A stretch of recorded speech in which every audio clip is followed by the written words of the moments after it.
Okay, let's get started. So on Wednesday, we talked about user authentication. So basically, user authentication is a process that a user uses to prove his or her identity to another entity. Could be a system, could be a remote system. And we discussed there are basically 4 types of user authentication mechanisms based on something the user knows, something the user has, or something the user is, or something the user does. So the last 2 categories, something the user is, something the user does, usually they utilize some biometric features, either static or dynamic features. However, in our internet today, we are not authenticating only users. We also need to authenticate a lot of devices.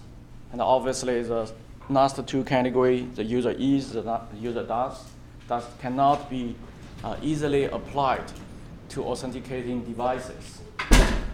So that's why we also have crypto-based authentications. And crypto-based authentications actually they can fall into the first 2 categories, something the user has or something the user knows. Basically, that secret, that something user has or use is a secret key. And in crypto-based authentication, the basic process always very similar. The user or the machine performs a requested cryptographic operation on a value that is supplied by the verifier. And that value usually is just some long random number, and the user's machines are going to use symmetric key crypto or asymmetric crypto or other sophisticated protocols, including zero knowledge proof, to prove their identity. So today we are going to look at several protocols to see how those crypto-based authentication works. So we start with a very simple one, Alice and Bob. And in this scenario, Alice wants to prove Bob that she is really Alice. And we are using a secret key crypto system. So Alice and Bob, they are sharing a secret key here. That's our assumption. Then Alice will send a message to Bob. I am Alice, I want to be authenticated. Then Bob will send back a random number. So this is also called a challenge. And Alice is supposed to encrypt this random number with the key shared between her and Bob. And then Bob will receive this message, try to decrypt this message using the key shared between him and Alice. Then the decrypted value, Bob will use that to compare with the random value he sent in the first place.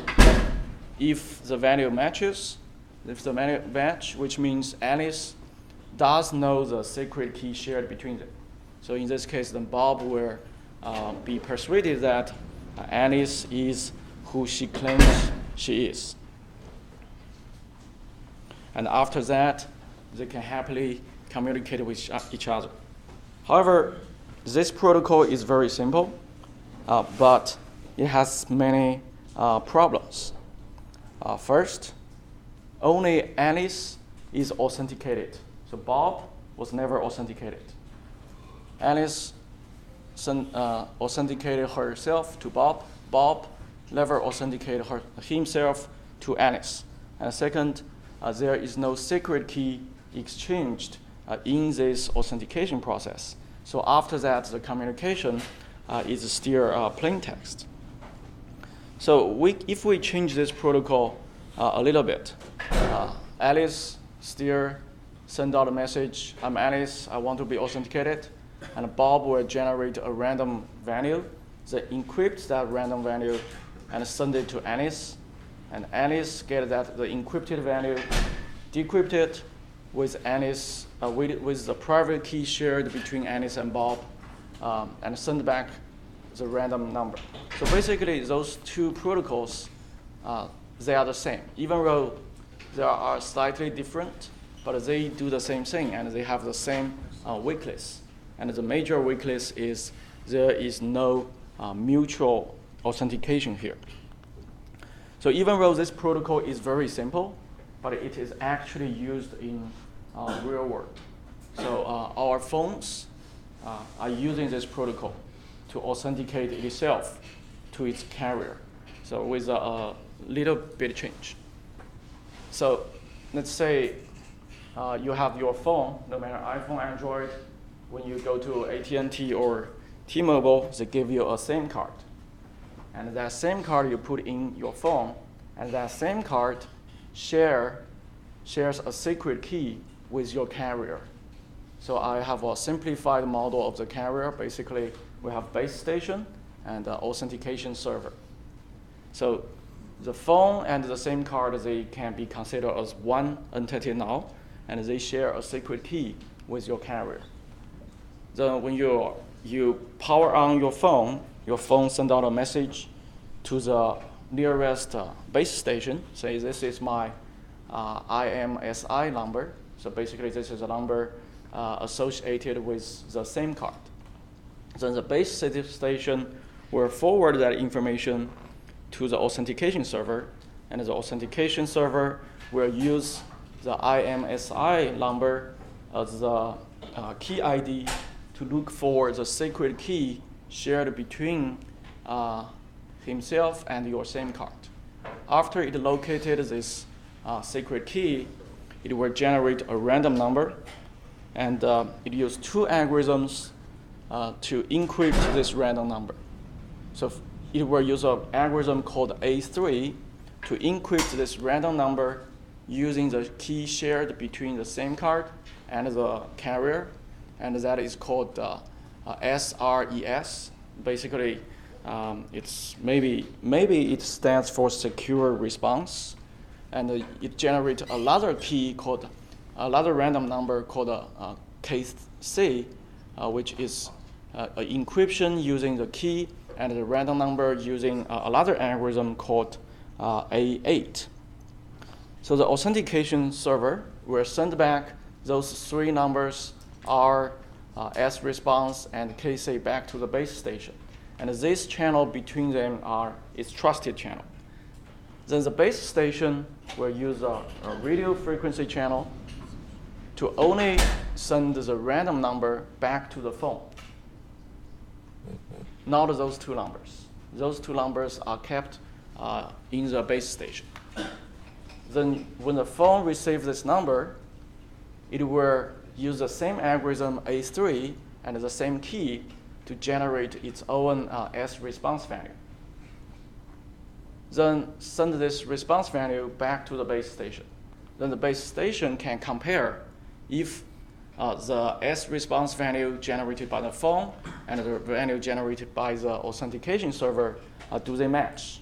If they match, means the phone knows the secret key here. And the base station will accept this phone as a valid user. Basically accept the SIM card because the key is stored in the SIM card. Then they are going to communicate with each other using the KC. And the phone or the SIM card can calculate KC using the same algorithm. So the problem here is the same as the previous very simplified version. There is no mutual authentication. That's the major problem of this protocol, which means the base station can be fake. The base station, because the base station authenticated the phone, but the phone never authenticated the base station. So the base station can be fake. So for a fake base station, it doesn't share the secret key with the same card, obviously. So let's say how the fake base station can benefit from this. So the phone first asks, I want to be authenticated. This is my IMSI number. And the fake base station will generate a random number R and send it back. So this it follows the protocol. Then the phone will generate this secure response. But the fake station will just ignore that. I don't want to authenticate you. It doesn't matter. But the problem is, how can the fake station actually talk with this phone using this KC? Because the fake station cannot generate this KC. So fortunately for the attackers, so the algorithm used to generate this, to use this KC is not secure. So the algorithm A8 is not secure. And the key is very short, only 64 bits. So imagine when we talk about 3 dash, the key is 192 or even longer, and AES usually 192 or 256. So the key here is only 64 bits. It's not really secure. So this has been a very practical attack. So actually, you can buy those fake base stations from underground marketplaces for less than $1,500. And you can see that they're not very big. They're very small. So maybe this is an antenna, I guess. So all of it, you can fit them in a backpack. And how can attackers really benefit from this? So they wear this backpack and just go to places where there are a lot of people. Then they use this base station to send out spoofed short messages or fake short messages. And they can put malicious phishing links there. So I have a screenshot. So this is actually a screenshot I took from a Chinese website. So I guess you don't read Chinese. I will translate for you. So here, this is a number you get from the fake station. This is 10086. That is the number for the biggest Chinese carrier. So it's a spoofed number. You thought you are getting this from the carrier. And the first message says, you owe some money, and please pay at this link. And you can download a mobile app to pay that from this link as well. So this is a phishing link. And the second one says, what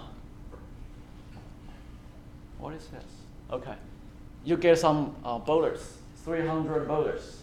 And you need to click this website to claim that bonus. And you can see that this website looks like the legit website 10086, but it's not. They add some other character there. So it's not the legit website. So, so attackers who is wearing a backpack like this with this kind of a fake base station, it is reported that they can send out more than 10,000 short messages in 1 second. So even 1% people fall into victim, they can still make a lot of money from this. And this is not only a problem in China or Asian countries. Here in United States, there was a company called ESD American. So in 2014, this company, they designed a special customized phone based on Android. And this phone can detect fake base stations. So they just travel around the country to see if they can identify fake base stations. So it turns out they identified more than 19 fake base stations. And imagine those fake stations are also moving. So it's very hard to detect actually sometimes. So and you can see Phoenix, Tucson, they all have fake base stations. I'm not sure if someone of you is running that. So yeah. So the problem here is this protocol is flawed. It's not mutually authenticated. Only one side is authenticated. So even if we change that protocol a little bit using public key crypto instead of symmetric key crypto, the problem still exists. Let's say if we change that, use the public key. So Alice send that I'm Alice. Then Bob will send out the response, the random number R, and Alice will sign it using her private key. And Bob can verify that using Alice's public key. So this is the same. Even if we change a little bit, the Bob will encrypt this random number using Alice's public key, and Alice returns this random number back to Bob. They are the same thing. Only Alice is authenticated in this protocol. Bob is not. And it brings another problem here, actually. Very interesting problem is if Bob, let's say we replace Bob with another attacker, and Bob can ask Alice to sign anything Bob wants Alice to sign. So this is a serious problem because a signature is used to prove the authenticity. And if you can ask Alice to sign whatever you want Alice to sign, it will be a serious problem. So next, we're going to look at how to solve this mutual authentication problem with secret key crypto. First, we're still using the symmetric key crypto. Alice and Bob, they still share this key, share one key. The Alice send out a message to Bob. I'm Alice, I want to be authenticated. And also, this is a random number. I want you to encrypt. Then Bob will send back the encrypted random number using the shared key and also another random number generated by himself. Then after Alice receives this message, Alice can decrypt this part using the shared key and to compare if the decrypted value matches the random number she sent in the first place to authenticate Bob. And then if they match, Alice will encrypt R1 using the secret key and send it back to Bob. Bob will decrypt this to compare if they match. So it seems like with a very little change, we can change this to mutual authentication protocol. But anyone identify any problem here? As an attacker, how can we attack this? Yeah? Is this over a secure connection? No. Everything is public. Yeah. So you need man in the middle? Yes, man in the middle.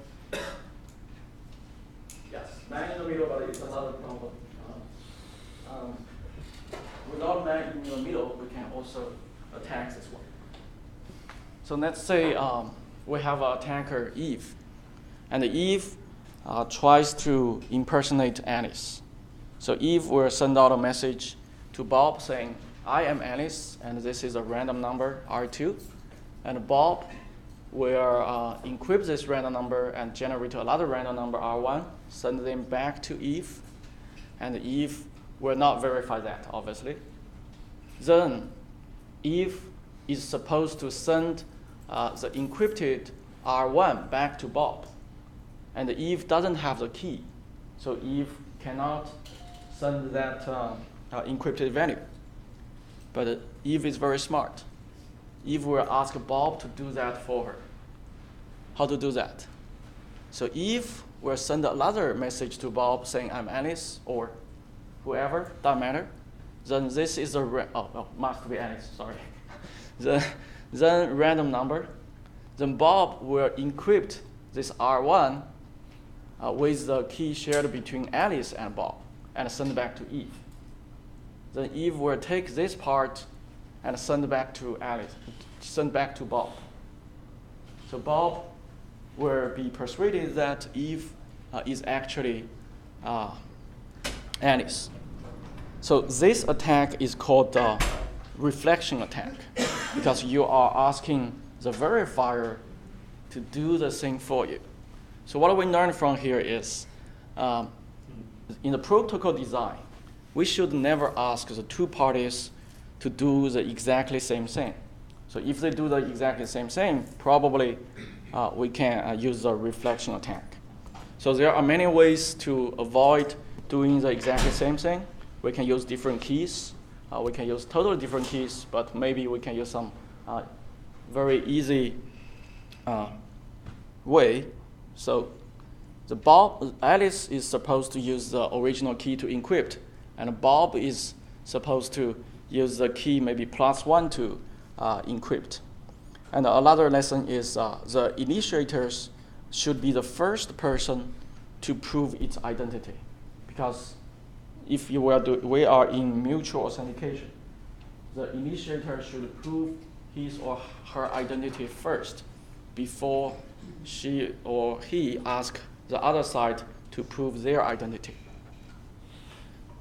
So we can easily change this old protocol a little bit and to defeat this kind of reflection attack.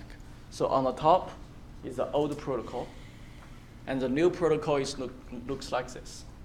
So Alice will send to Bob, I'm Alice, and Bob will send back, this is a random number, and Alice will send encrypt this random number with the key shared between Alice and Bob, then send out a random number, the second random number. So the difference here is, in this protocol, Bob is authenticating himself to Alice first, before Alice authenticate herself to Bob. So here, Bob didn't send the encrypted message. Alice will send the encrypted message first. So after Bob verifies Alice is actually Alice, then Bob will send back the encryption to Alice. So with this very simple changing of orders, we can defeat reflection attacks. Any questions?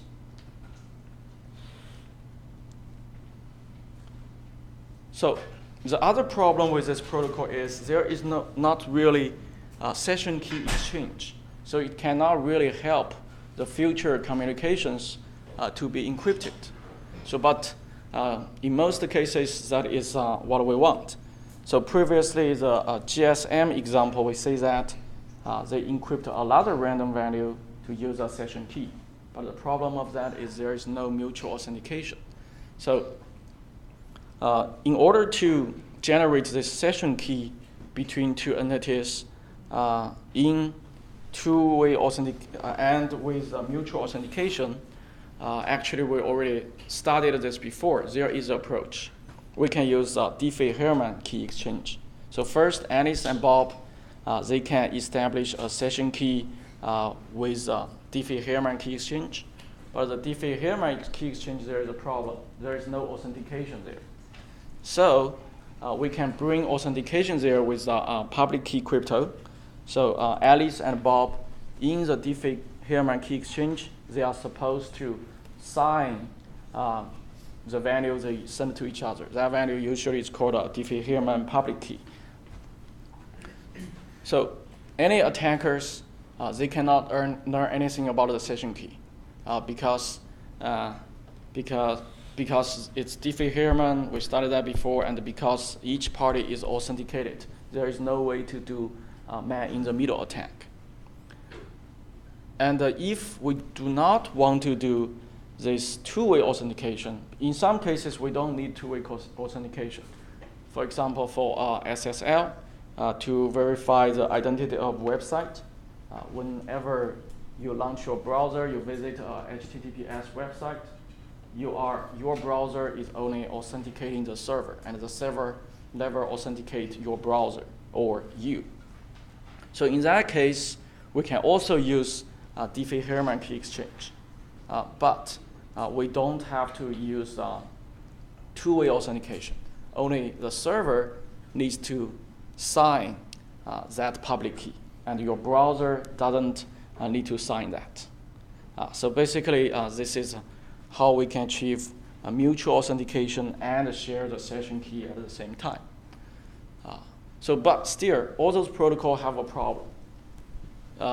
all those protocols, when you want to authenticate yourself to anyone, you have to authenticate. If you want to authenticate yourself to many services, you have to authenticate yourself to each of them independently. And that can be a really problem, because in our internet today, all the services, they are collected. And if for each of you, for each pair of you have to authenticate, it's very expensive. So that's why there are some protocols we will discuss in next class. They are called mediated authentication. So basically, they can support single sign-up, and that is what usually you do every day. When you sign on ASU, this is my ASU website, and then you click My Apps, you click Gmail. When you click those things, you do not input your password again, because they are not authenticating you again. That is called a single sign-on. So the next class, we will first discuss some basic protocols to support single sign-on, then move to complicated protocols that is actually used in real world.